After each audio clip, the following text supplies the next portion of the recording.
રાજકોટ જિલ્લાના ઉપલેટા તાલુકામાં ઘણા દિવસોનો જૂથવાદ ચરમસીમાએ પહોંચ્યો છે. ધારાસભ્ય મહેન્દ્ર પાડલિયાના ગ્રામ વિસ્તારમાં જ 7 કાર્યકરોએ રાજીનામા ધર્યા હોવાનું સામે આવ્યું છે.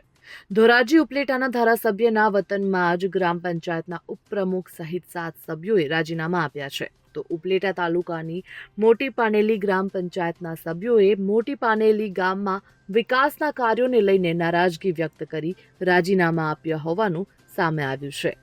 ગ્રામ પંચાયતના સરપંચ દ્વારા સફાઈ કાર્યો અને વિકાસના કામો માટે અનેક રજૂઆતો કરવામાં આવી છે, તેમ છતાં પણ કોઈ પણ કામ કરવામાં આવતું નથી, તેથી રાજીનામા આપવામાં આવ્યા છે તેવું જણાવવામાં આવ્યું. સરપંચ દ્વારા ગ્રામ પંચાયતના સફાઈ કર્મચારીઓને પણ હજુ પગાર ન ચૂકવ્યાના આરોપ લગાવવામાં આવ્યા છે.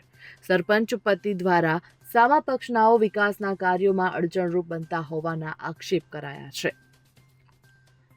Bureau report, Gujarat fight news.